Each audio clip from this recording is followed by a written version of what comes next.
Welcome to the TheCX Pod Europe from TTEC. Welcome to episode 2 of TheCX Pod Europe, your customer experience podcast providing thought leadership and executive insight on customer issues. My name's Neil Russell-Smith, and today we're here to talk about the contact center of the future.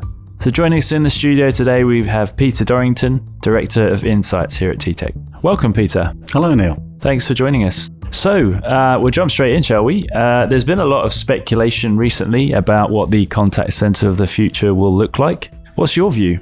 Well, I think the transformation is already happening. We've seen it with the transition from the voice-only call center to the omni-channel contact center. But it's still an evolution that's on its way to the multi-channel experience center, where it's not just about the purpose of the call and the content, but how that's perceived and the real differences it makes to people's lives. Great. So you'd say it'd be built around the customer, not necessarily the operation? Yes. So at the moment, a lot of the effort that's been going into optimizing contact centers is about improving operational efficiency, making it easier for the customers, and focusing on things that we think drive satisfaction. But ultimately, the arbiter of whether a customer experience works or not is the customer themselves. So they're interested in things that perhaps go beyond the kind of operational measures that we've already become comfortable with. Now, that also means that we have to be able to reflect their channel of choice, the context that they find themselves in, which can often be, when I'm doing something in the middle of the night and I'm feeling very stressed, that's a completely different experience from doing something in the middle of the day and I'm feeling very relaxed.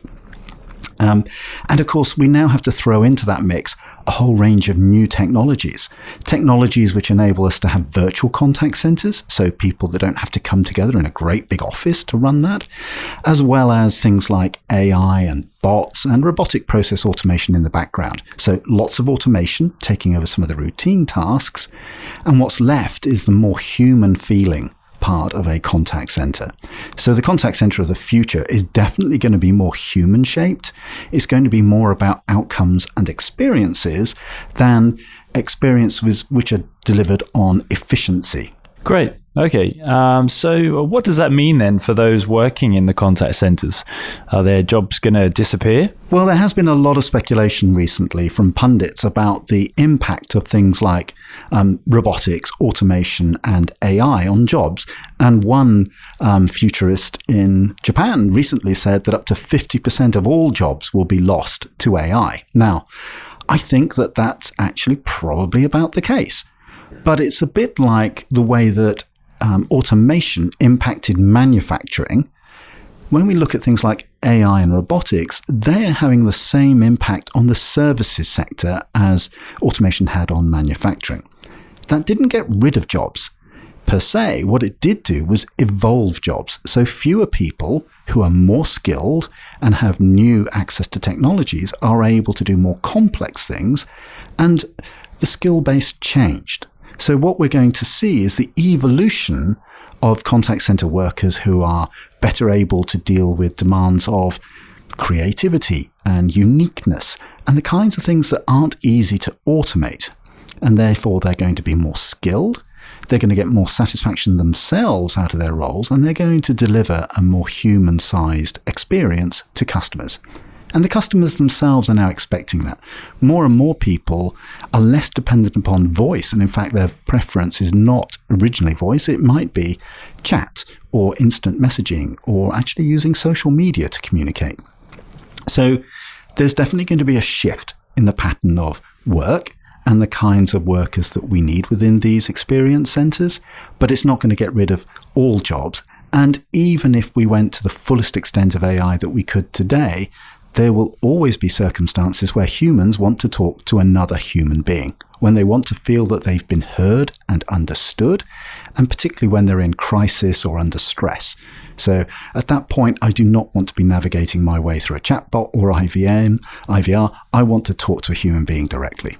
Yeah, I can certainly vouch for that one, Peter. I have to agree. And I think, well, I guess we're talking about a blend, really, aren't we, between, those humans, the personal sort of side of things, and technology, obviously, which we rely on so heavily today. So I guess, when you talk about super agents then, where are they going to come from?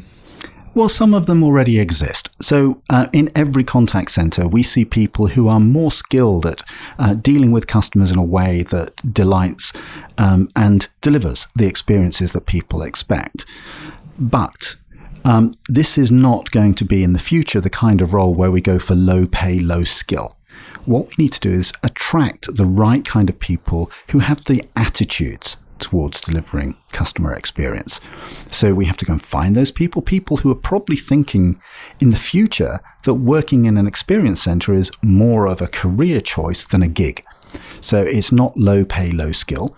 But even if we have to attract them, we have to onboard them quickly, and bearing in mind that automation is going to take all of the standardized, repeatable stuff out of the process. What's left is more complicated. By its very definition, it's not something that would be easy to program, and therefore will require more creative thinking, the ability to take the right attitude with the right knowledge and the right skills, and that leads to training. And then we need to motivate and retain these people. So we need to keep their levels of productivity up. We need them to feel that they're being fulfilled in their role, because they're going to become a more expensive, more vital resource. So to find these super agents, firstly, we have to find the right kind of people. Then we have to get them on board and productive as quickly as we can, but allow them to grow through training and learning interventions and the use of systems, and ultimately focus on their motivation and retention, because it's going to take them time to become proficient, and we simply cannot live with the levels of attrition which have hitherto been associated with contact center working. So these super agents are going to become super, and that also means that they're going to become more attractive to other people. So the trick will be, as sometimes the axiom goes, train them so well that people will find them attractive to hire, but motivate them so well that they'll want to stay. Great. Okay. So I guess, we can also say it's about the employee experience, that will ultimately lead to a greater customer experience when you're looking at the kind of brands that providers like ourselves or others obviously look to support. So when you talk about AI, bots, and RPA, so to speak, how do you think they're going to fit into this mix? So we're going to have a blended environment. And it's already sensible, and indeed there's a commercial imperative to use bots and AI to do the low-value, repetitive kinds of tasks, which really take up a lot of time but don't add a lot to the process. And also, automation allows for the unending corporate memory. So we will remember, our customers will remember their details, but we're moving towards smarter decision-making.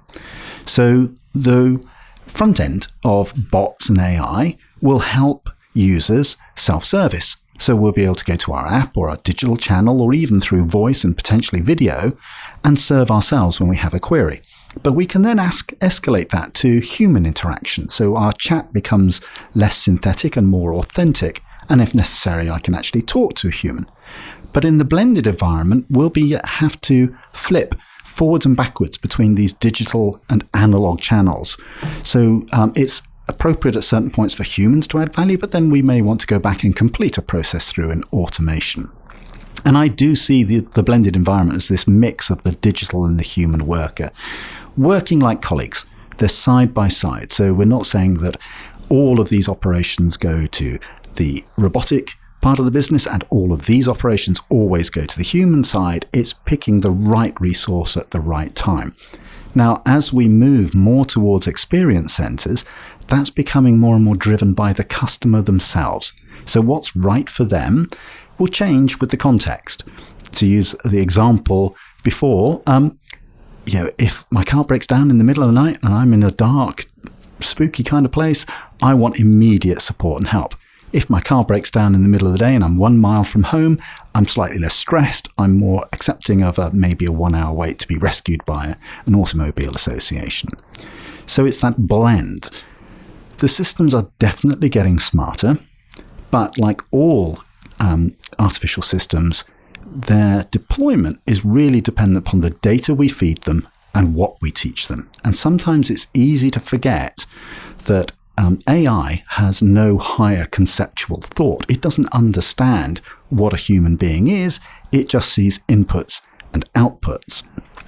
And no computer on the planet is creative in the way that we think of creativity. That is, faced with a unique set of circumstances, with perhaps missing or ambiguous information, we can make a decision. Many of these other systems have to be told what their fallback position is, which is, if you don't know, do this by default. That ability to think creatively is a human skill and will probably stay a human skill for many years to come. Great. Okay, so quite a transformation then obviously taking place. So how long do you think this transformation will actually take? You know, we're seeing these things now. I mean, we're still talking, months, years away? Well, it's already underway. So there's already a great deal of deployment of bots. We've seen that from home-based bots and their interfaces through things like Google and Amazon interfaces. And they're getting smarter. At the moment, they're predominantly question answers. So you can ask a question and it will take an action or give you an answer. But they're becoming more intelligent. And as we gather more data, these systems are able to take on more and more aspects of the communication. And it's exponential. So the pace is constantly doubling. There used to be this expression about Moore's law, about computing power doubling every 18 months or so. When it comes to AI and robotics, it's much faster than that, and it's continuing to gather a pace. Now, that's not a bad thing. I don't find this kind of Skynet version of the world either believable or something I worry about from day to day, because what I look at AI is more about augmented intelligence than artificial or intelligence that's going to take over. I see it as a way of helping me to do whatever I need to do within my life, whether that's as a customer or as an employee. That for me is a great opportunity. It also helps us in doing things like manage costs and deliver a much better service, much more tailored to the individual than we could do through the more traditional mechanisms that we have. So it's already underway. I think that we're actually talking in single-figure years before we see really the vast majority of contact centers moving towards these AI-supported experience centers. Because if you're not in that field at the moment, you will be delivering a less than good customer experience in the eyes of the customer, and they're going to be the ones that fix the pace. We have to remember they're constantly comparing their customer experience that they have with us or somebody else with the best customer experiences they've had anywhere. And they're setting the bar. They're the ones that are saying, you need to achieve this level of experience for me to put you at parity with best in class in any field. So they don't compare contact center to contact center. They compare contact center to their best experience in their general life.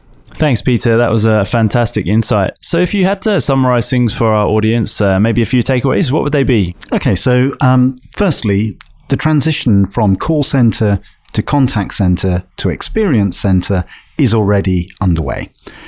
That's driving a focus on customer experience and not so much on the operational aspects of the center. So it's about outcomes and how we do it. And that ultimately is actually being evaluated and driven by the customer themselves. In order to deliver those customer services, we're going to have a blend of digital workers and human workers. The digital workers will take care of routine, predictable tasks, the things that offer very low value, but nonetheless need to be done. That means that the agents will have to evolve to become much more able to deal with ambiguity, with creativity, and deliver a focus in an environment of complexity. So they're going to have to become super agents. To find super agents, we're going to have to look at people who already have the attitudes. We develop the knowledge and the skills, and also the mindset that says it's okay to be autonomous and make decisions and go off script. That will present a few challenges for us from a management point of view. Meanwhile, automation will become ever more intelligent. It will look at replacing more and more aspects of customer journeys, but will never fully reproduce the human experience, and that there are times when humans need to talk to humans. So the future of the contact center very much will be this blended digital and human experience center focused on meeting the needs of the customer. Thank you again, Peter. So that concludes today's episode. We'll be here again next month. And if you'd like to stay up to date with the most current news and trends in customer strategy, subscribe to our Customer Strategist Journal publication. So it's available both in print and online. You just need to visit ttec.com/customer-strategist. So goodbye and thanks for listening. We hope to see you again for the next episode of CX Pod Europe by TTEC.